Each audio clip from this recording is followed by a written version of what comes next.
I don't know, one year there I probably was 16 maybe. My Uncle John had a roofing business, and I worked for him for about 3 months roofing. And one day at the cemetery, Mr. Kraken said he had to find him a roofer to roof his house. He had the he'd bought the shingles. And I said, well, I'll roof it for you. Do you know how to roof? Yeah. And I don't recall what he paid me, but it was more money than I'd made in a long time. And I roofed his house for him. But I learned an awful lot working for my uncle those 3 months. You know, what they had to do in certain places so it wouldn't leak and so on and so forth.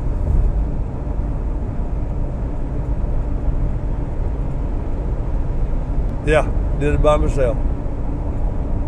Carried the shingles up the ladder. I needed more, go down and get another bundle. Well, it took me about a week.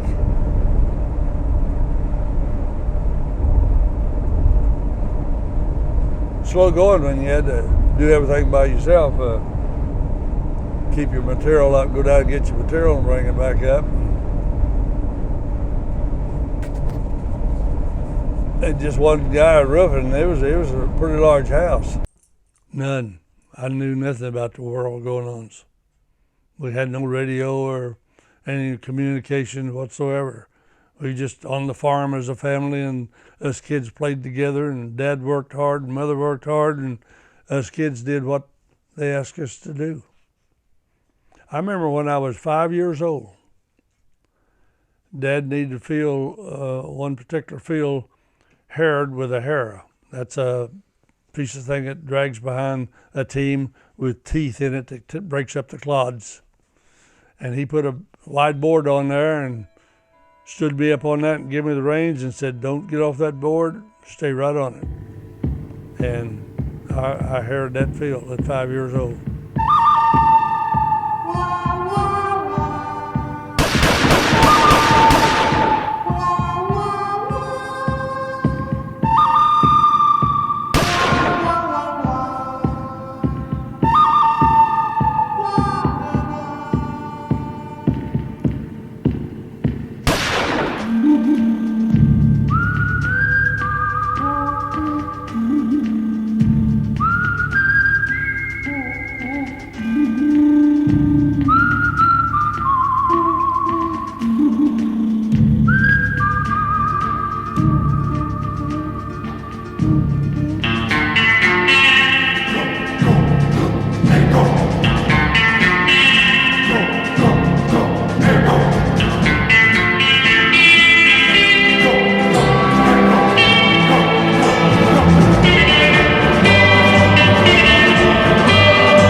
My full name is Irven Lee Miller, and I presumed I was named after my dad and his brother.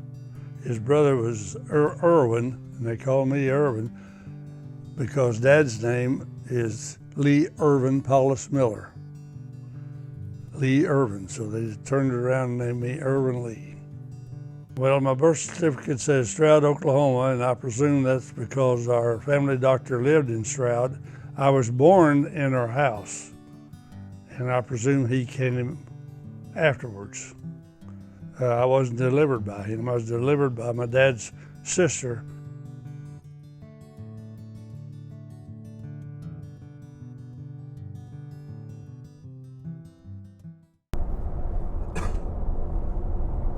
I didn't notice, did any of y'all notice what it said back there about the miles to Kendrick?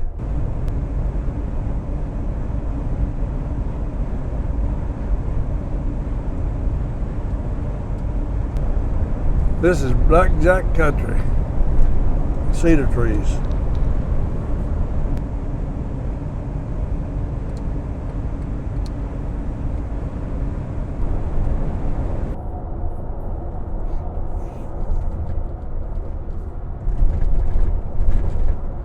They need to re-blacktop again, don't they?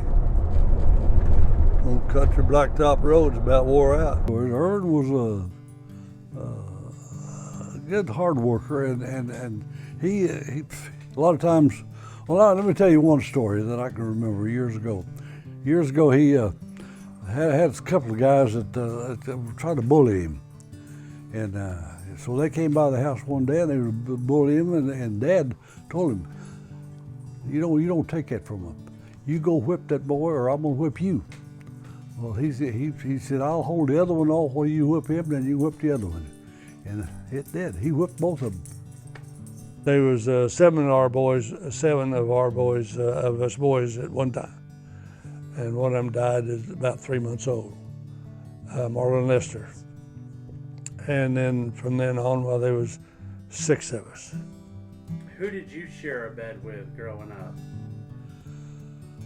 up? Mainly Floyd. I think that's the main one. Floyd and maybe Lottie probably slept with us. A lot of times we had 3 in a bed, and 2 in the front and 1 at the foot of the bed.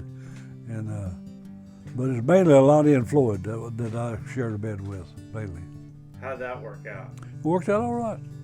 It's all right, except when Floyd had a dream and started climbing the wall. he used to have some nightmares, and first thing you know, he'd be trying to climb the wall. I'd have to wake him up. But it's all right. And Willard at one time, I slept at the foot of the bed. All their feet was in my face, you know. Slept with Bill and Willard, and I slept at the foot of the bed. Then later, when some of them, when they left to go to war, Irven and them, but we got to be right where there were only 2 in the bed. And I slept with Bill, and Floyd and Willard slept together, and Vita slept in a little room on her own. The little house that we moved into was sort of like a oil field house. It was just a long shotgun house. Had a bedroom, a kitchen, and a living room. Three rooms. And us kids was all in the bedroom with 2 beds, and all of us slept in there. And Dad and Mom had the living room, had a bed in there. So it was a very small house. How old were you when you'd come to this store? About 4 years old, 3 and 4 years old. Can you remember? Yeah, I remember. I remember when he come to pay the grocery bill off over the winter, pay it off, and I remember coming here buying groceries. We'd bring eggs and cream. That was our money. Do you remember who owned the store? No, I don't.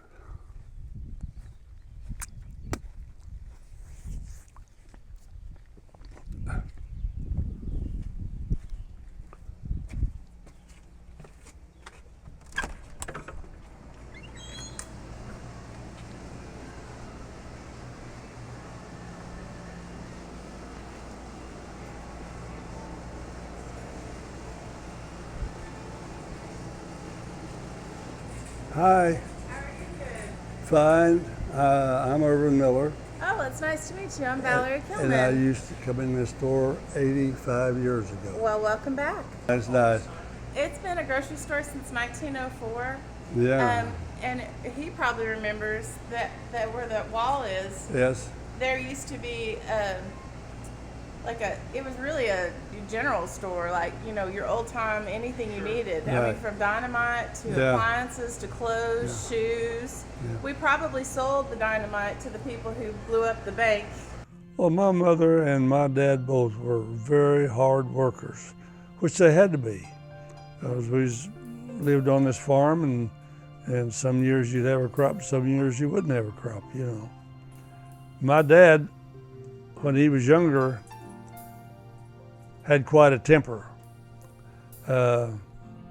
If one of the horses didn't do what he wanted to do, the horse got a strapping. But as far as that goes, he was a good man, hard worker. My mother was a very religious lady.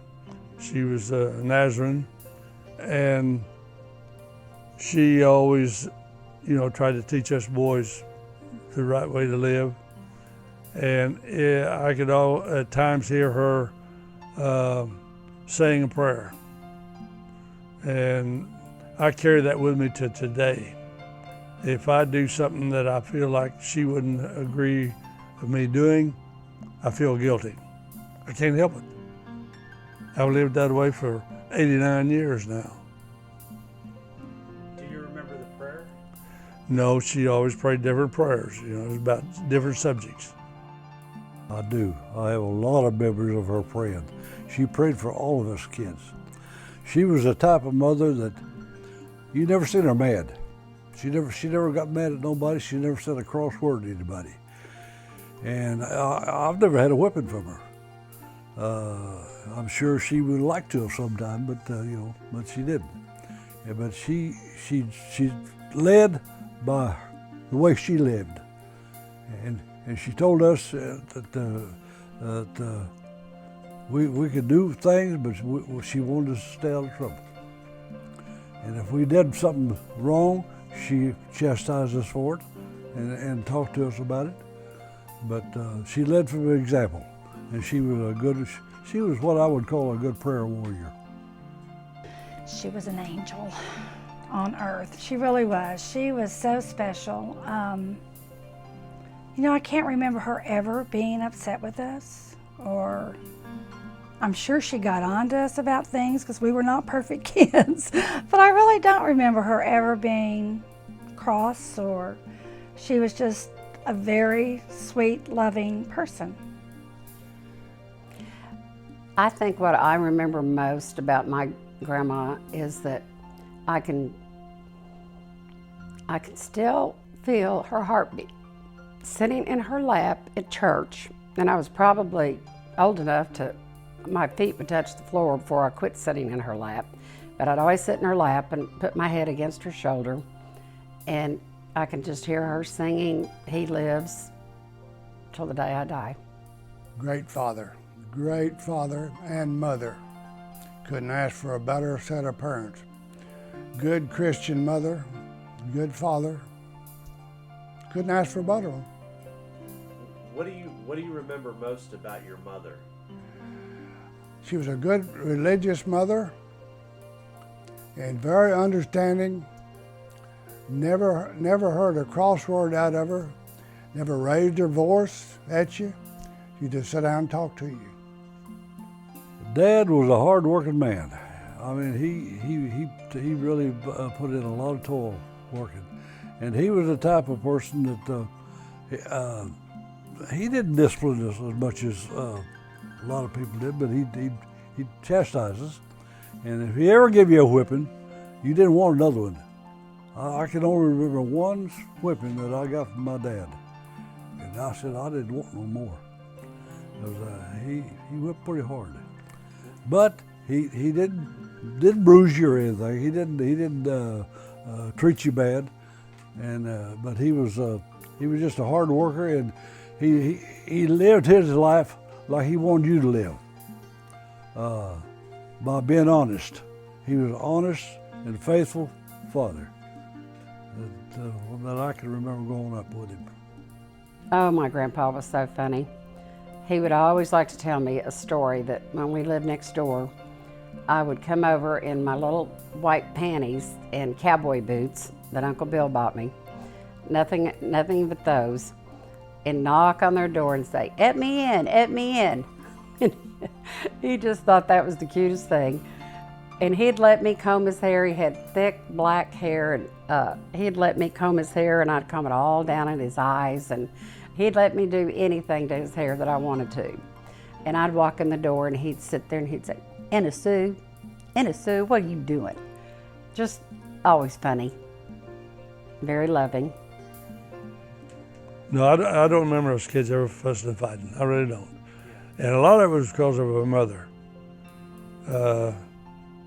She was always so good, and kept her clothes washed and cleaned, even though they were ragged and patched and all of that. But she was just a good mother. Coming in with his nose all swelled up. And then on the Crookwin place, we had a dog that would fight a snake just like old Rover did. I remember one time Jay and I don't know whether you was big enough to be with us or not. We was clear back in the end of the property there on that 160 acres, and there's there right almost to the end of our quarter section was sort of a rock pile in the field. You had to plow around it. You didn't use that because it was all rock. And we were over there around them rocks, and I presume it was a rattlesnake. But that dog went round and round and round. That thing was snapping at him round and round. When he seen his chance, he was in there just like that and got that snake right around just below the head and just shook the tar out of that thing. I mean, they killed it. Yeah. Well, they know how to do it. Yeah. He didn't get bit. He just went round, round, round, and that snake was just missed him so far, you know. Yeah. And we were standing back probably 15, 20 feet away. And when he got his chance, I mean, boy, he was in there just like that and got that snake right around just below the head. And he shook that thing. In fact, he shook him so hard the snake was hitting him on each side each time. You know, no doubt that. You just see. Well, my older brother Jay and I, part of the time maybe Bill, but Bill didn't play with us a lot. We went out and got a stick about 3.5 foot long with a knob on the end of it where it had growed, you know. And we'd take an old tin can and we played what you call shinny, knocking that can around. Kind of like the ice skating hockey, you know. Other than that, we'd take an old iron rim off of a wooden wagon wheel, and we'd take a stick about 2.5, 3 foot long, and put a T on the bottom of it, and we'd roll it around, push it, you know. That was our plaything. We didn't have anything else to play with. And occasionally, in persimmon time of the year, which was in the spring, we would go gather some green persimmons and cut us a willow switch about so long, sharpen the end of it, stick it in that, and we throw it at each other, and they hurt when they hit you. Old brick building, boy, it's been here a long time. I don't know when it was built, but it's been here a long time.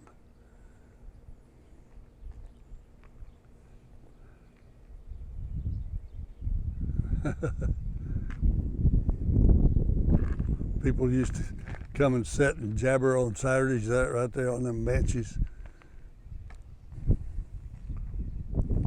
Spread it on thick.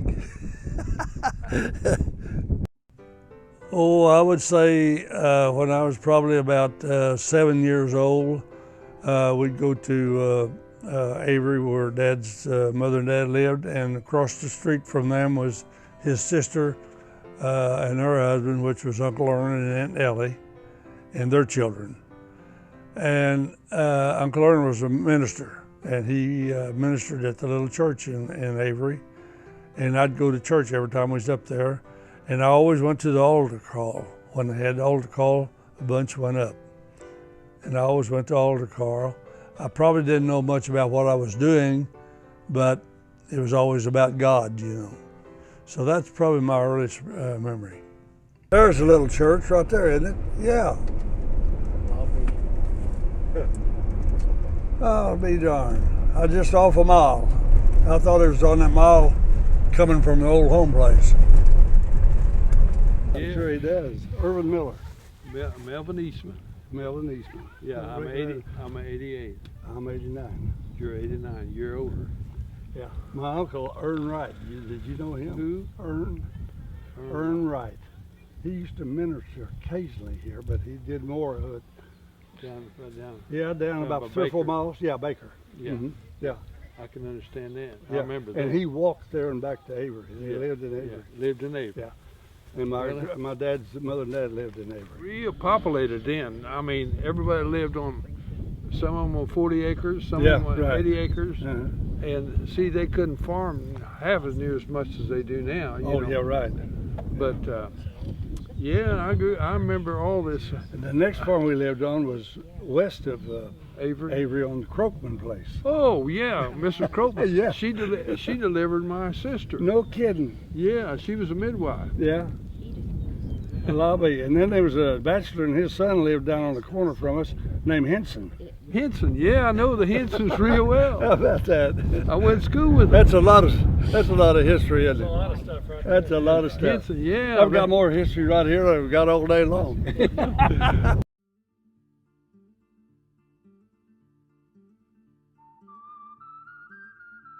And it was 5 miles from the little town of Avery.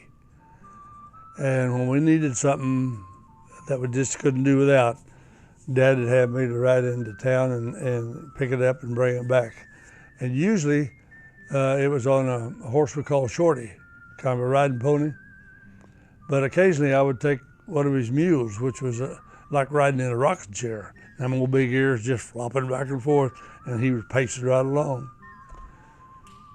How long would it take you to do it? Oh, it'd take better than a half a day, 5 or 6 hours to go in and come back. Was that mainly your job once you turned that? Yeah, it seemed like that Dad always had me to do that. And when I was just a little older, where we lived on the farm, I was probably about 9 years old, 8 or 9 years old. That was during the first part of the Depression, and we was on the government commodity thing, and when they'd come through Avery, I'd ride the horse into town and come back with a couple tow sacks full of commodities, which pertained of some cereal made of wheat, cheese, and just different things that families could use for eating.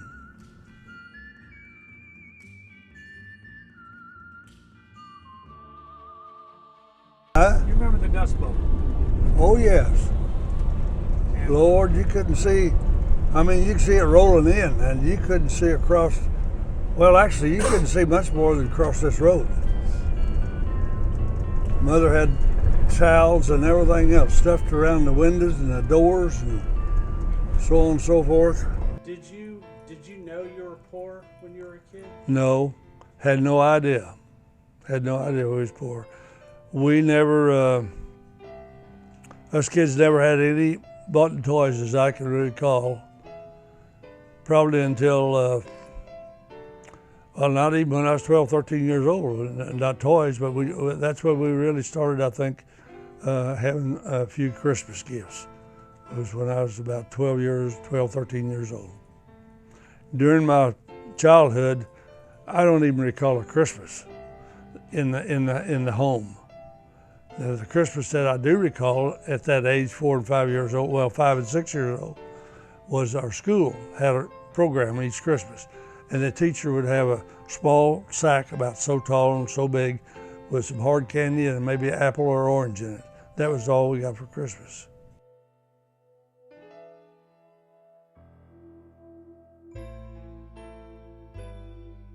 They'd come when I got a little older, like 7 or 8. They'd come in and want Dad and Mom to let me go with them back and stay a couple of weeks with them in Oklahoma City. And they did that for a while, and then finally it got to where they'd taken JR and I both. And we'd spend time not only with them, but with our mother's dad and mother, Grandpa and Grandma Bryant. And we did that for probably 4 or 5 years until we moved to the city. And then I was around, they'd come out and visit a lot. And I was around them quite a bit then. What was it like when you got to go back with them to Oklahoma City? Well, it was great because, it was all new to us, the city. And they'd take us to the movie and maybe take us to Spring Lake, or we got to do things we'd never gotten to do or probably never would have if it hadn't been for them. Well, when I was about 5 years old, I think it was, 6, they wanted to take me in and school me. And of course, I had I really had, as I recall, a lot of reaction to it. I would have went, I'm sure.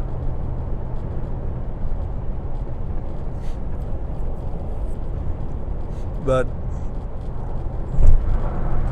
Dad and Mother just thought it'd be best for him to stay with the family, so I never did go and do that. So it wasn't like they wanted to formally adopt you. They just wanted to have you. Well, you could call it that, I guess, but I don't think it would have gone as far as changing my name to Bryant instead of Miller.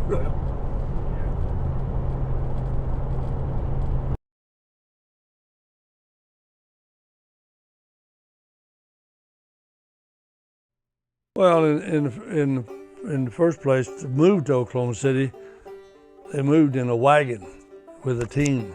Took them 3 days to get here. I wasn't involved in it. I was already here with Uncle George and Irma, but I did go with her to meet them out by Jones, Oklahoma, and bring Mother and the kids on into Grandpa and Grandma Bryant's, and Dad and JR and myself stayed with the team in a barn of a farmer that let us stay overnight there and drove the wagon on in the next day. Actually, there wasn't anything on the wagon except them, because time you put 6 children in there, and then Mother and Dad, well, they probably had stuff that they could snack on and eat, you know. But the difference is there was close neighbors, and there were children to play with, and also we was close to relatives, which we wasn't on the farm, and it was a big change. What was your dad's reasoning to move to Oklahoma City? Well, the farming just became harder and harder and harder to make a living.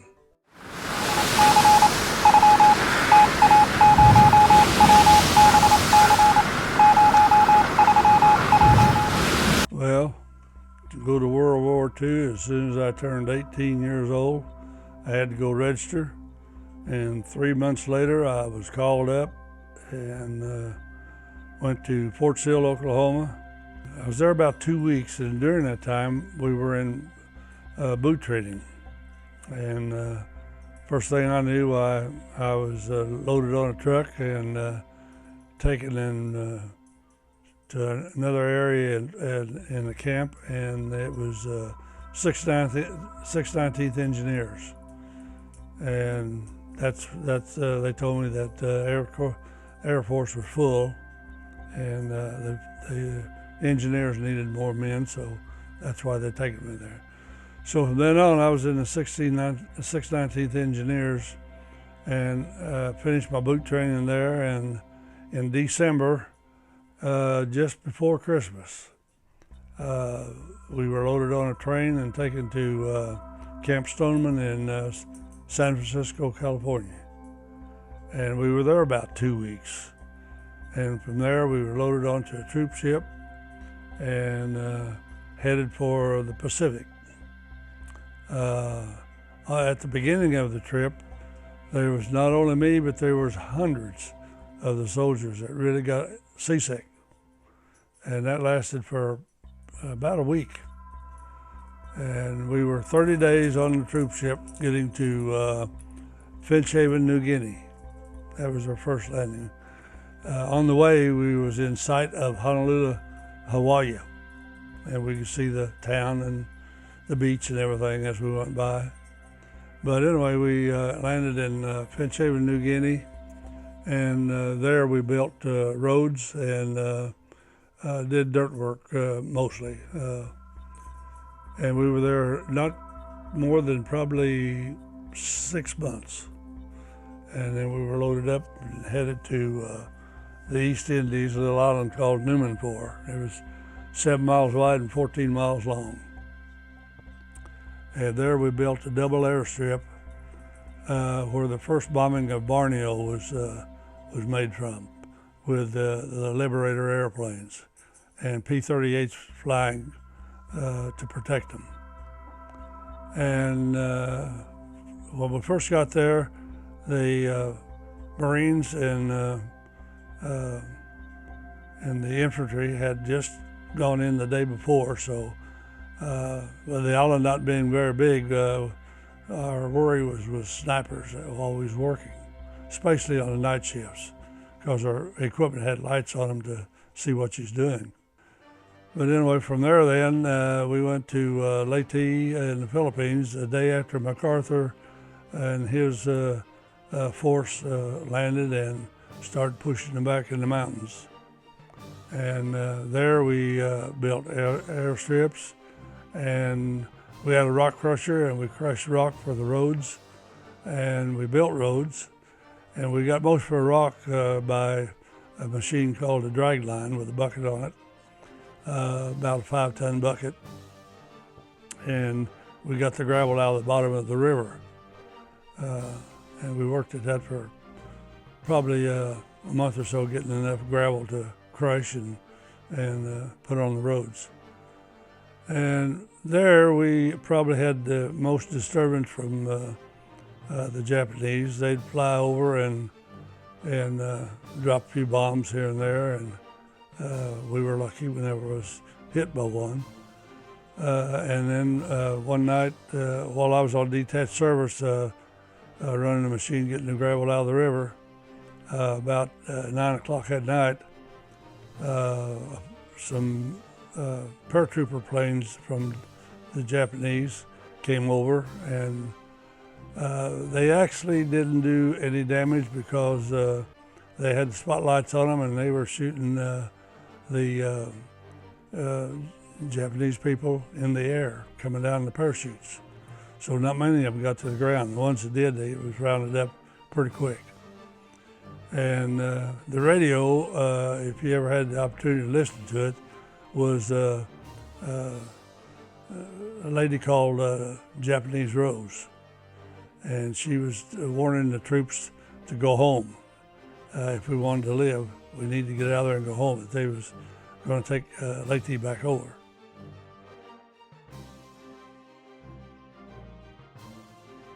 One night on Newmanport, they took me out in the jungle part to clear an area for a new camp that was coming in. And they said that the fuel truck would be by in a little bit to refuel it, my D8 tractor, dozer. Anyway, it was dark. I was on swing shift, midnight shift. So it was dark when I got there, 12 o'clock.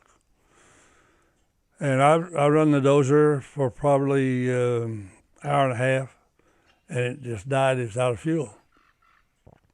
The truck never did come, never came at all. So I was sitting on that dozer, and I said, well, this is probably the wrong place to be.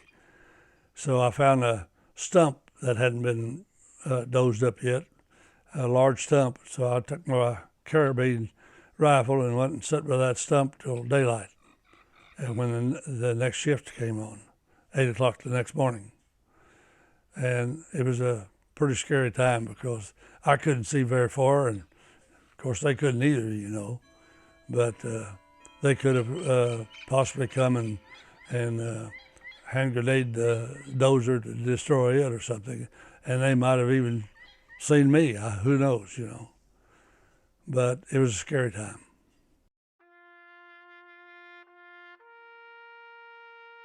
You know, a lot of bad things you seen while you was there. I used to, in our first camp where we moved from on account of the water, the road was just right there next to the camp. And if you was outside, there was trucks all day long going by, and you could see the shoes of our men stacked on top of each other, truckload of them, dead. And that was very disturbing. And they took us to Okinawa. And Okinawa had just been cleared from the beach, and it wasn't a good scene. There was dead Japanese on the beaches, laying in the water, floating in the water, all the way from the ship to the camp we was going to set up. But far as being threatened by snipers or anything, we had less worry there than we did other places.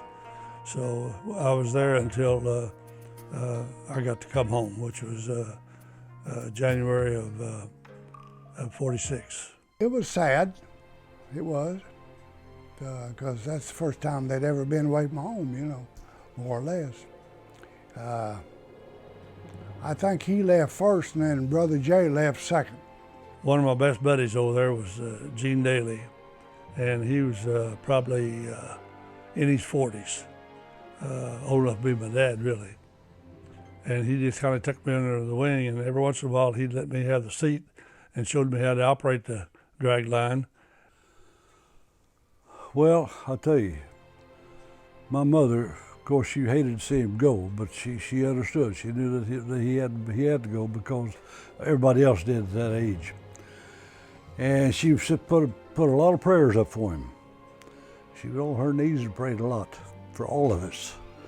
And I'm sure that's what kept him safe over, instead of maybe something bad happening to him.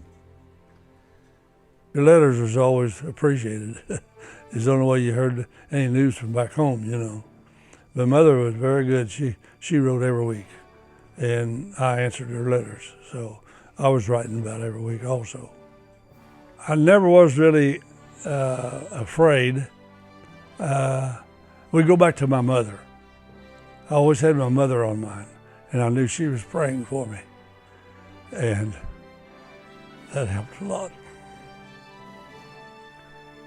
So I made it home safe.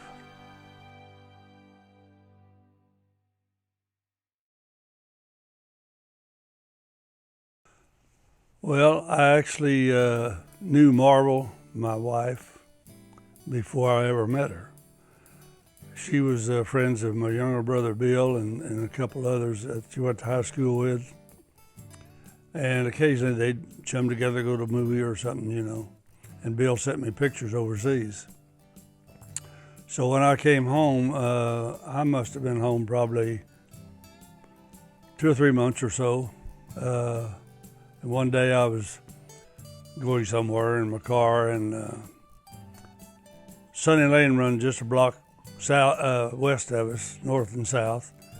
And as I turned the corner onto Sunny Lane, she came walking up the road. And I stopped and I said, "You're Marvel Becker, aren't you?" She said, "Yes." And I said, "Are you walking home?" And she lived possibly a mile and a quarter on south. I said, "Well, would you like to ride? I'll take you home." And she turned me down.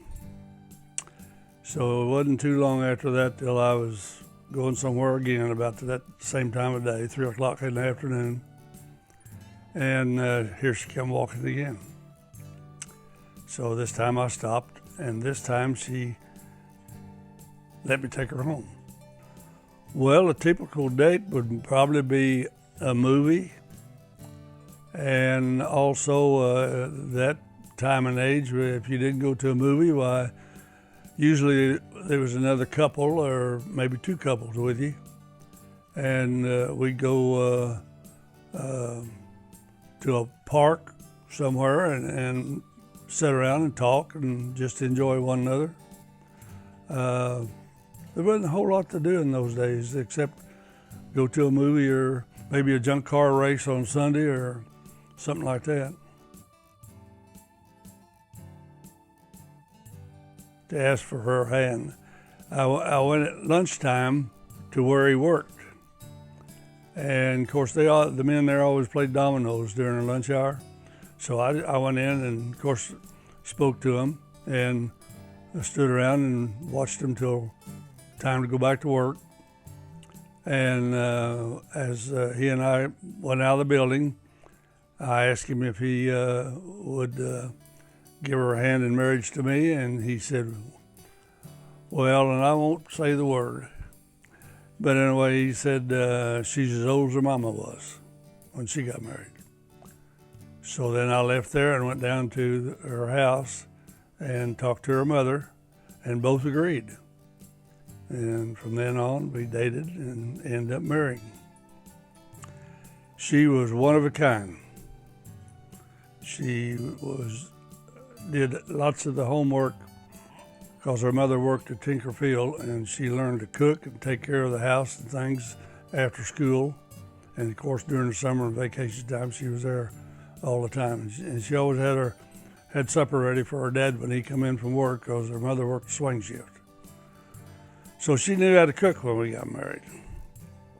And we raised 3 children, which I'm proud of. All of them done well.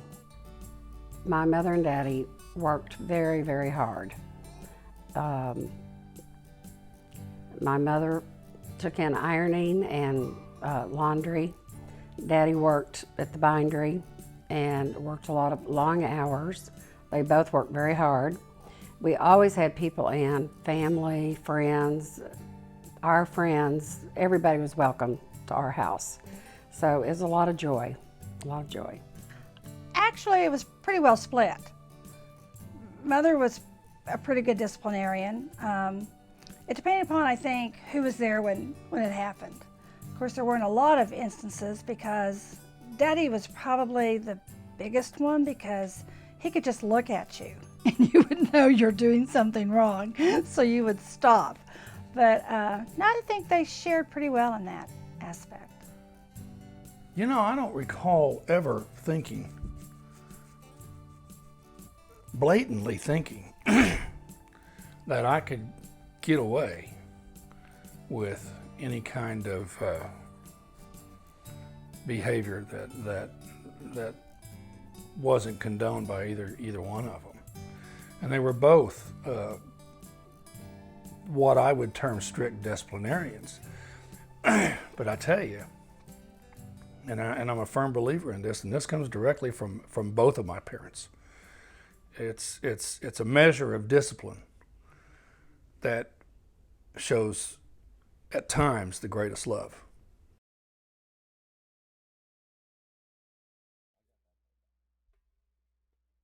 I knew of a young man that was trying to get a binder started and still working at his full-time job. So I went home and I talked to Marvel, and I went back down because I knew this fellow was working night time to keep his work up at the binder he's trying to get started. And I went down and I asked him if he'd like to have a partner, and he was tickled to death to get me. So we joined in, and we didn't even make a handwritten lease to each one sign another. We shook on it. Back in those days, you could make a handshake and it'd stick. Well, anyway, we were partners for 16 years. And then I bought him out and finished the rest of my time up with the printer's bindery by myself. That is a self-owner. And when I got ready to retire, I sold it to my son, Bob, and he's still running it to this day. I was in it 30 years, and he's been in it almost 30 years. I can't talk about my daddy without talking about my mother, because their work ethic was unbelievable. And we had jobs. We got up, I was 12 years old, we worked at the shop. From the time we could walk around a table and collate, we went to work. So we just, I think we got our work ethic from my parents. We all worked there, which is really good. I mean, that's where I learned a lot of my, I think, traits, my work ethic. They were very good mentors in that respect. Linda and I both worked part-time. We would do some things, obviously during the summer, we worked all summer, but we would do some things on the weekend. I mean, it got to where really I pretty well took care of myself as far as buying clothes for school, because I made my own money and I could get what I wanted, so I did. But it was really good. I mean, I've been working since I was 11. I remember long stretches of the only time of seeing my father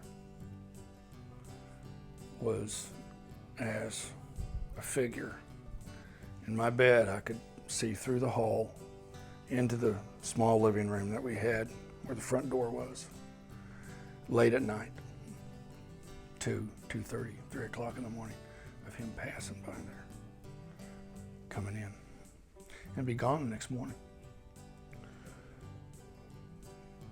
He was getting it going. He was doing the deal. But my sister and I had a lot of responsibility. We did all the cooking and cleaning and ironing. He used to get, we would, back in the old days when you didn't have steam irons, we would take a pop bottle, Coke bottle, and sprinkle our clothes. You roll them up, and they would iron faster. And if we couldn't get it all done, we'd stick it in the freezer, deep freezer, because it would mildew. And finally, Mother said, I can't even get in this freezer. There's so much ironing. Well, Daddy'd say, okay, girls, you're not going to go out or do anything with your friends until all that ironing's done. So we'd have to get the ironing out of the freezer and get it ironed up. But my sister and I had a lot of responsibility for our age. There was a large grocery store on Central from where we lived on 19th Street, and it was run by two brothers, the Scott brothers. And they noticed Marva not buying groceries like she always did, just little stuff here and there. And one day one of them came and asked her if anything was wrong. She started crying and said, yes, I don't have the money to buy anymore than I'm buying. And told him the reason why I was starting the business and it was slow getting started and all of that. And he told her to come in there and buy anything she wanted and pay when she could. And you don't find that today. But back in those days, people would help you out like that. So we ran a grocery bill for, I guess, about 3 months before we could ever pay anything on it. And we paid it off, and we always continued to shop there as long as they was in business. That's the original sign I had made. What year was that? Made that sign in 1964. That was the logo on all of our billing material, envelopes.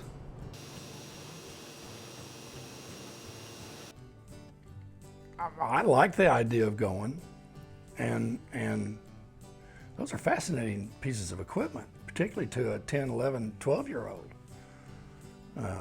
Just, to me, it was just a fascinating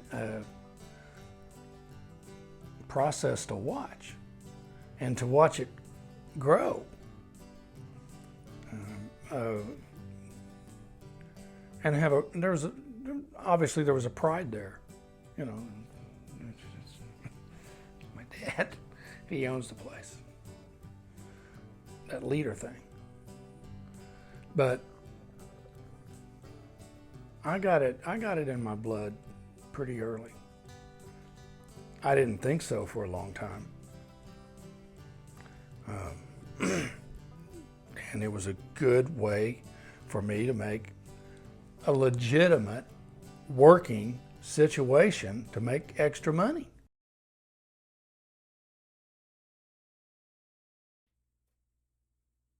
I would say the first recollection I have of Pawpaw is probably a 3-year-old child, being the eldest grandchild, and the situation my parents were in with my dad's college education and well, just the way the dynamics of our family worked, and the age of my parents at the time I came along, and the age of my grandparents. My grandmother was 37 when I was born, and Pawpaw was 43, so that's 3 years younger than I am now. So with that being the case, they were very excited to see a grandchild come along, and had the time and the money and the energy to spend with me. So we ended up spending a vast amount of time together. Practically every weekend, I would say we were together.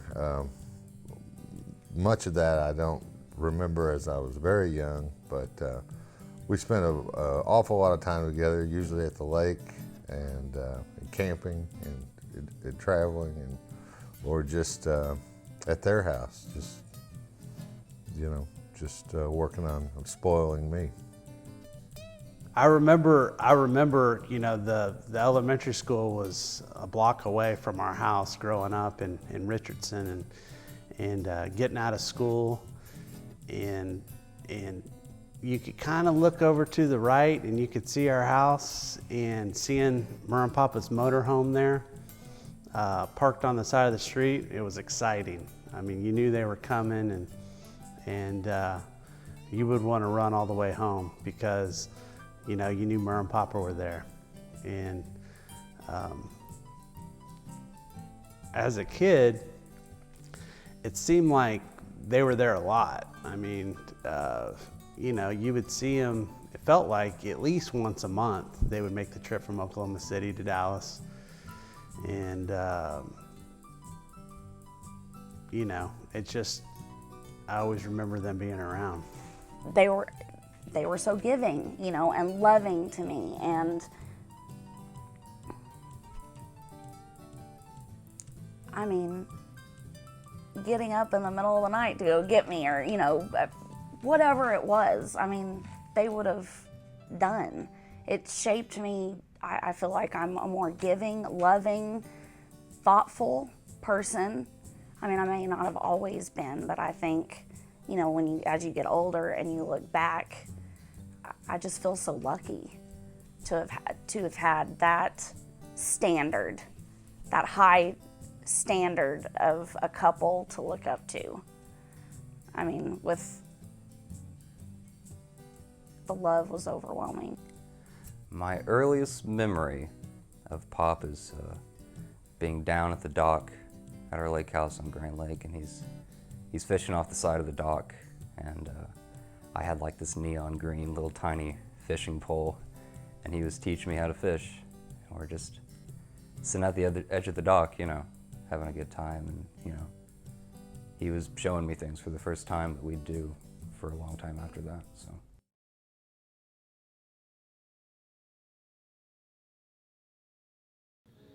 Did you realize as a kid that your dad was kind of the go-to guy from your grandpa? Yes. Really with a lot of them. Uncles. He had a quietness about him. He was approachable and a good listener, which I think is probably, they're all so different, good people, but they're all so different in personality. But Daddy is just a leader. He's always been a leader. He was a go-to guy. I mean, he was just always there. He was there certainly for his parents. He was there for his aunt and uncle. He virtually was there to the end for his aunt and uncle. And through some tough times. His uncle had Alzheimer's, and really some tough caregiving times. And he was always there to take care of and do whatever needed to be done. Both he and Marvel. Really and truly, he looked after us, those younger kids, a lot. And I know I'll give you one example. Years ago, before we ever moved up here, we went to the Butterbrick School. And I did something, I don't know what it was in school, but the teacher was going to give me a whipping for it. Well, Irven didn't want me to have that whipping. And he was bound and determined to break down that door to get in there to keep that teacher from whipping me. And he was going to take up for me. And that's something I had to appreciate. Well, I don't know. It seemed to be anytime there was something come up in the family, my grandma or grandpa they'd say, call Irven. and Daddy just was the take charge person. Whole family looked at my dad as a center point of some reason, particularly on the Miller side. But I can remember the Becker side having let's ask Irven. Well, the first word comes to mind is caring. He's very caring about others. He's always been the leader in the family. If anybody needed help, he's always there. He's just an all-around good guy.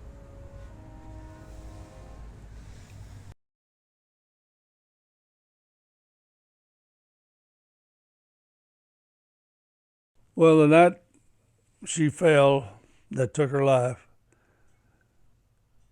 it was about 2:30 in the morning, and the only thing I can think that happened was that she got out of bed and fell forward, and her head hit the corner of Chester doors, and broke stuff loose in her head that caused bleeding, and called 911, had her taken to a trauma center, which was Mercy Hospital. And she was alert when we got there, although it was hard for her to breathe because found out later because blood was going to her lungs. I was in bed. Daddy called about, 5 o'clock. And he tried to assure me that everything was going to be okay and I didn't need to come. But I kind of had a feeling that she wasn't going to come back. It was devastating. I was getting ready for work. It was on a Wednesday morning. And Dad called. I guess it was about 5:30 or 6. And they were at the hospital, and I said, well, I'm just getting ready for work. Let me just go ahead and come. And he was, well, no, why don't you wait and let's see. And I said, no, Daddy, I'm gonna come. I'll be there. I'll be there, 3.5 hours. That was the longest drive of my life. And I don't know why, but I just knew it was not good. I knew it wasn't good. Kelly called. And from the moment it was 5 o'clock in the morning, you just have a sense of foreboding, So it was up and at the hospital in Oklahoma City it's a 3-hour drive. I was there by 8:30, 9 o'clock. I'm not going to say that I knew. I'm just going to say this could be the one that gets her.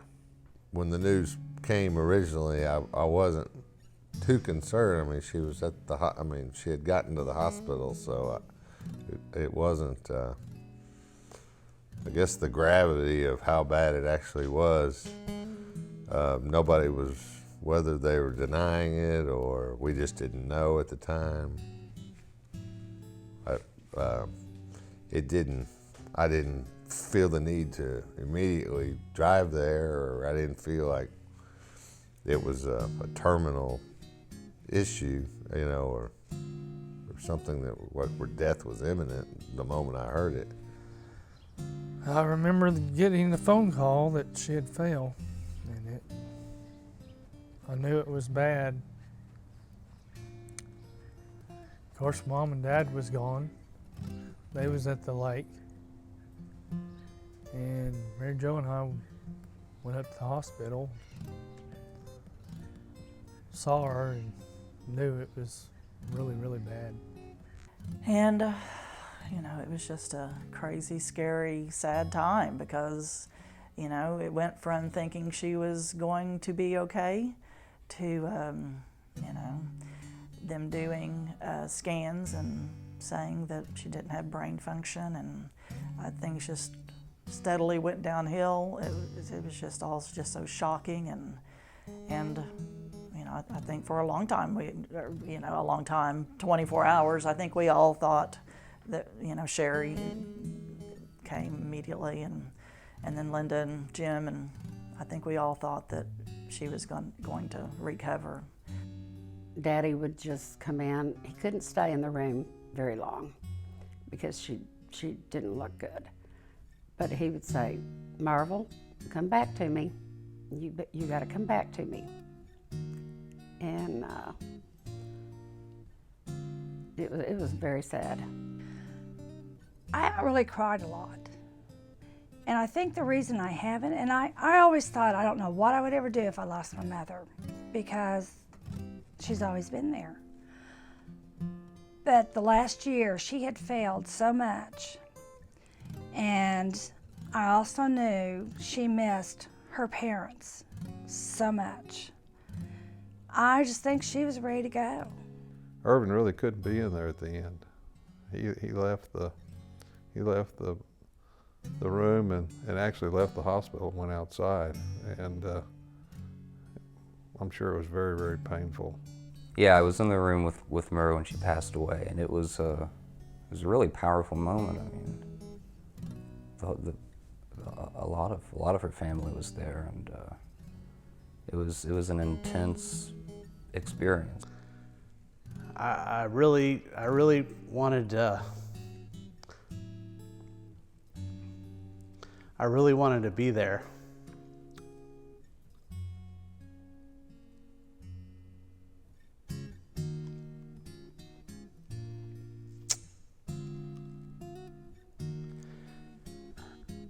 At the end, because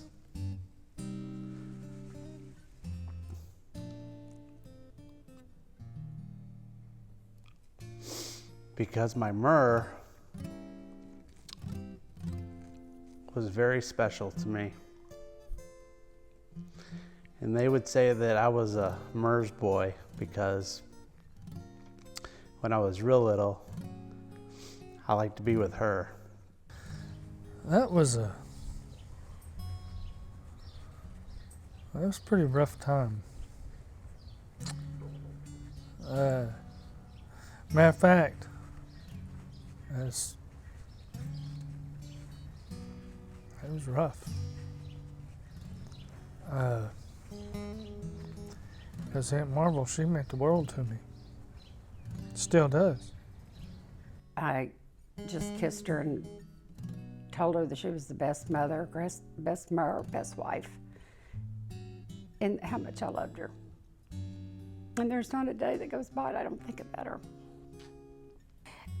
I remember when we went to the funeral, and I just kept thinking, she made this huge quilt for Brian and I for our wedding. And she says, "Oh, I'm so sorry, honey, I made it too big." And this quilt could cross 2 king beds. And when I thought about it, and I told that story to someone, and I started to cry just because there was something that is so her, to always making something and giving something to other people. My wife, 66 years. I mean, it's over with. And it just seemed like the other day that we were married and having a family. So, yeah, life is short. It's hard to picture a world without her in it.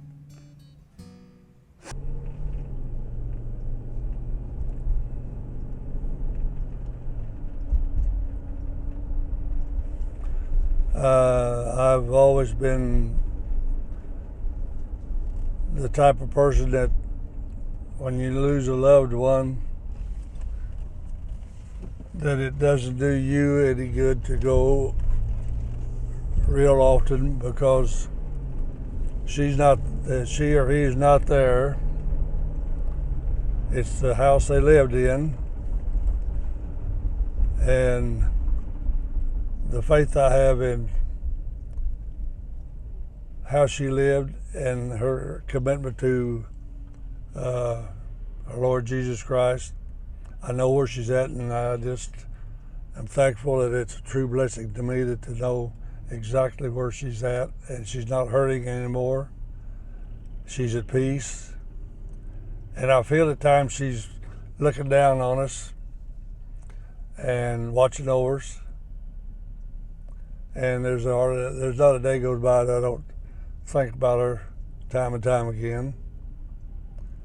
And if I have to make a true decision about something, I always think about her and what she would say.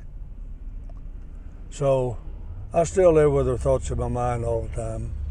But for as grieving, I don't feel like I grieve because I don't think that's what she'd want you to do.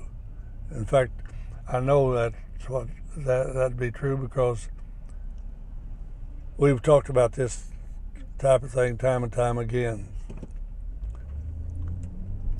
We lived our life together for 66 years, was true companions, true friends. In fact, you can say she was my best friend. And miss her? Yeah, I miss her.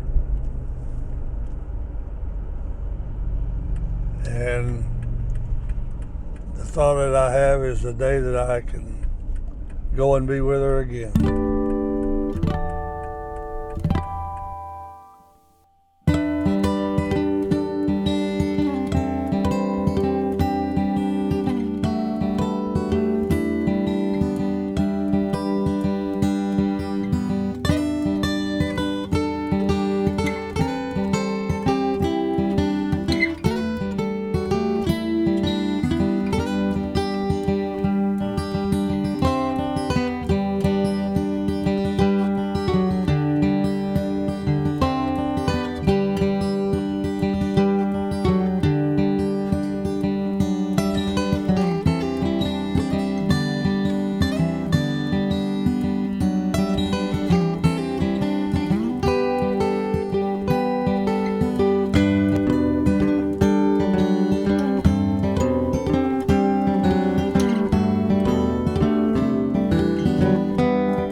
Oh, Irven.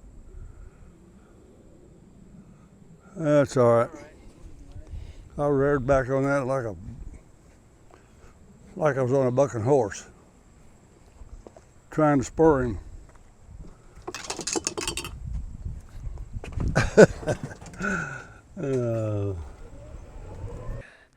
He was 87, I believe, and we were playing golf at Early Wine Golf Course.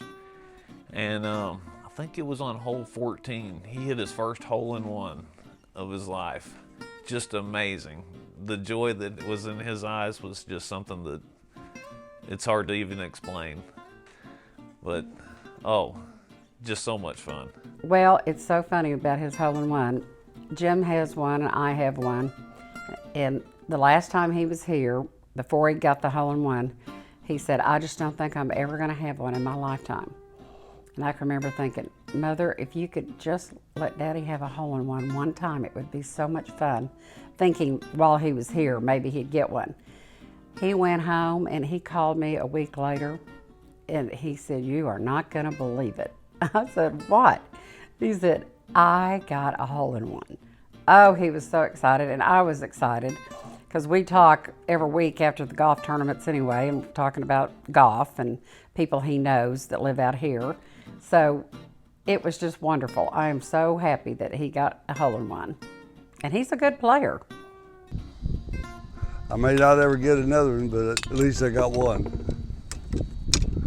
Come on, this game's easy. What's wrong with you? Huh? This game's easy. What's wrong with you? Yeah, right. Yeah, it's easy. It's easy to go wrong.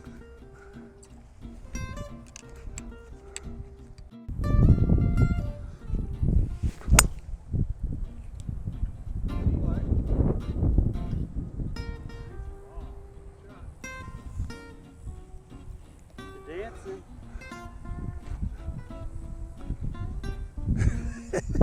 There's probably a lot of 90-year-olds that go out and try to play a few holes of golf.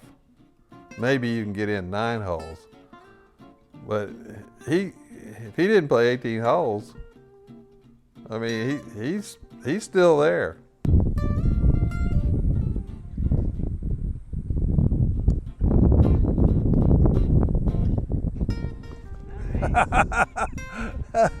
Hey, boy.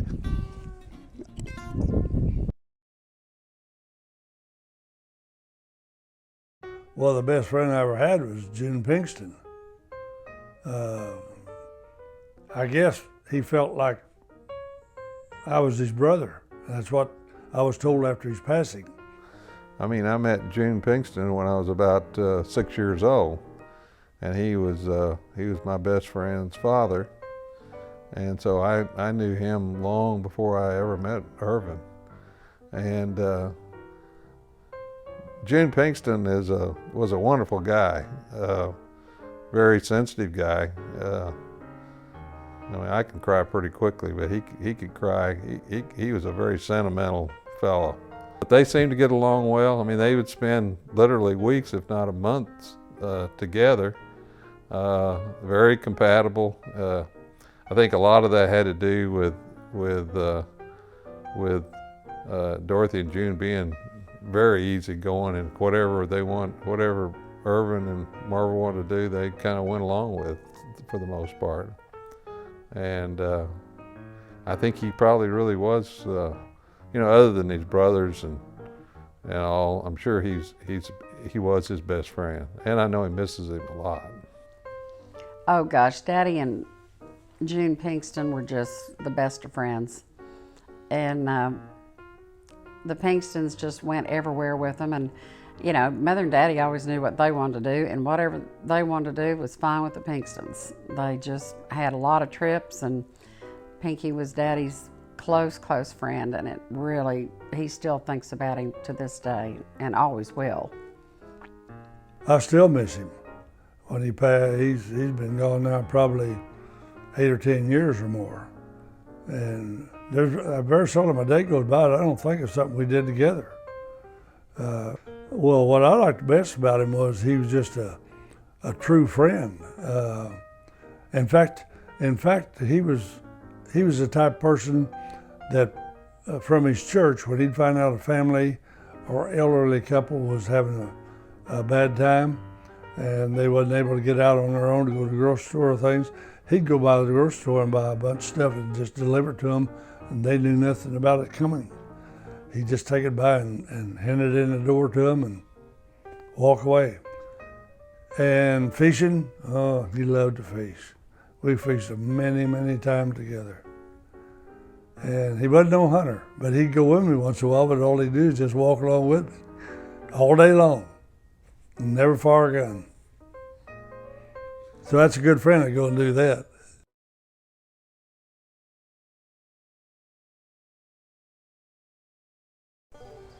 My name is James Roy P. Becker. And I've known Irven, he was my brother-in-law, for about, let's see, about 67, 8 years. Well, you couldn't find a better man than that guy. You'd have to look a long ways to find anybody better. He's just like a brother to me. Yeah, he's taught me about everything I know. That's saying a lot. Yeah, he has. Taught me how to fish, hunt. I always love whenever we first go and see him, like the first time we see him in a while. He just gives us that great big, just like bone-crushing hug. That's awesome. Oh gosh, I tell everybody that my parents took us all over the United States in a pop-up trailer, and my mother could whip up anything on a campfire. I mean, we didn't know that we didn't have a lot because we had everything. It was just a great family time. And we'd go to the lake and friends would go, and Daddy would pull us on the skis till our arms would fall off and he was exhausted. Oh, the best times. They were really the best times. You know, it's just family time. We would leave on Friday evenings when Dad got off work, Mom and Dad got off work, and we'd be gone and get back on Sunday night. Not in the afternoon, but Sunday night. And I can't imagine how Mother would get stuff around and get ready then to start a new week. I don't know how she did it all. Worked and also did that. But we did that a lot, spending time at the lake on weekends during the summer growing up. You know, we had a boat and we skied, learned how to ski when I was 7. Slalom skied, which is kind of young for that, but just had a lot of fun times with other people that would go with us. You know, the Trammels would go, and of course Roy and Carol and the boys, and just it was good family time. Really, the greatest memories that I have growing up as a child is going to Bridgeview Resort and being with my Mur and Papa and my Aunt Carol and Uncle Roy and my cousins and my Aunt Sherry and my parents and my brother and just you know, fishing and water skiing and just having a good time. Fish fries and just good wholesome fun. Where we'd be in the desert around Needles, California, and there would be a pull-off. And the funny part about it is, and what I remember is one particular time pulling in, and it was just packed. There was several trucks. There was several.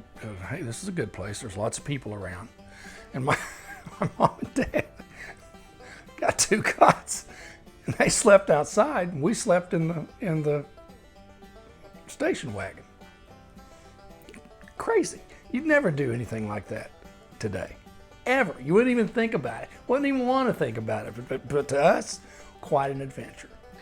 I really like Pop because he gives really nice warm hugs, and he's really fun to play cards with, and he always has a lot of stories to tell. He always has something to talk about, and that's what's really great about him.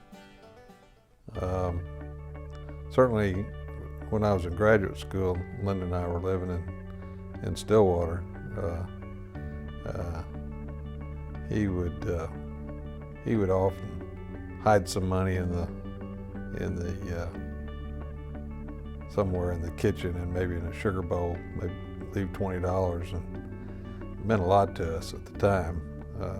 $20 was a lot of money for us, and he never embarrassed me by forcing money on me, or you know, I mean, he knew what it was, but he kind of protected my pride, I think, a little bit in that, and did it in a pretty cool way. I mean, the generosity. I mean, he was always doing things for for his family, and he was the go-to guy. Uncle Irven is just the kind of man that every time he greets you, it's like you're the most important person in the room, and just very friendly and one-on-one, very kind, loving man. What I like best about Papa is probably his hugs and just spending time with him, and he just makes you feel really special. I guess that's what I like most, is that the way he makes me feel that I belong. I have to tell you that not too many 39-year-old men get to go spend 10 days straight with their grandfather, like I did this last July. And it was really one of the greatest trips I've ever had. And I really enjoy spending time with him. And at the age I'm at now, you know, I think about my grandfather, Garrett, who passed away almost 20 years ago, and when I was 19. And you don't fully really sometimes appreciate people until you're older. And being at the age I'm at and being able to spend the time with my granddad has been truly special.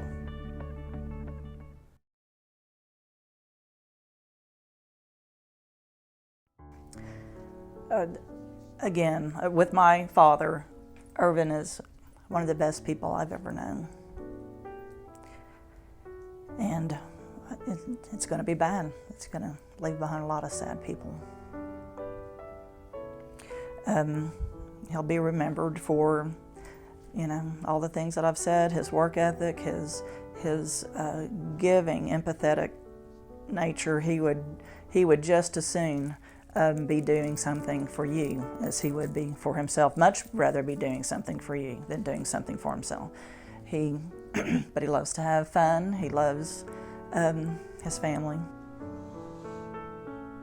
Well, he'll be remembered as a guy that would do anything to help you. I mean, I can't tell you the countless amount of neighbors that he's just gone out of his way to help. He will be greatly missed. And I think he'll be remembered as a guy who went above and beyond to help others. And that's where happiness in life is when you're helping others. Well, I think my dad will always be remembered as somebody that cared about you by anybody that knew him. I can't imagine my life without him. I know it will happen, but it is not a day I look forward to. That he was a kind, generous, giving person, a lot of integrity, always did the right thing, tried to do the right thing. Probably a better way to put it. Loving person. You can't be like Papa. You can't live like Papa and be a stingy person. So, just a good man, 100% well-rounded, good man. One of the last good men. I mean, there's lots of people who I think are good, but when I think of a good man, I think of my Papa. He will be remembered like a man like this doesn't come along very often.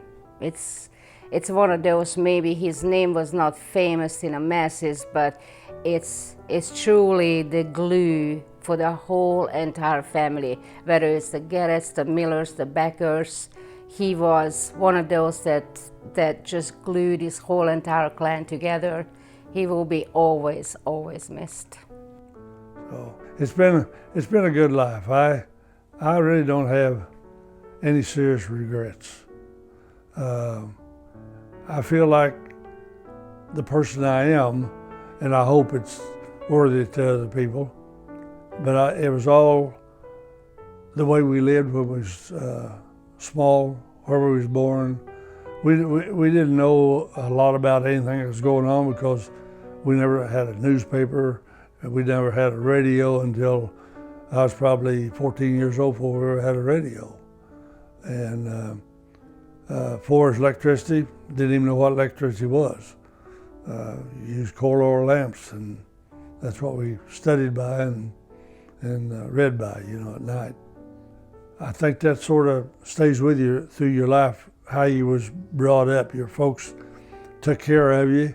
They were good parents. Dad worked hard to make a living for everybody, sun up to sundown. And but we thought not much about that in those days, those long hours and what you had to do, you know.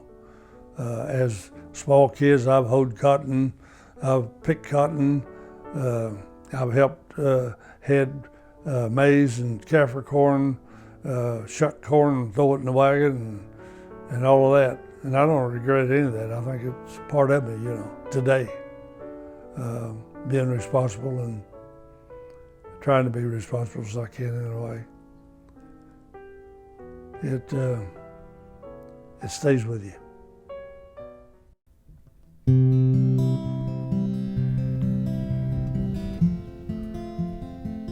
I love my whole family. Couldn't love anyone any more than I do my family. The blackjack trees sift the rising sun. Dew glistens on the rolling fields. There's a diamond trellis, spider spun in the early morning still.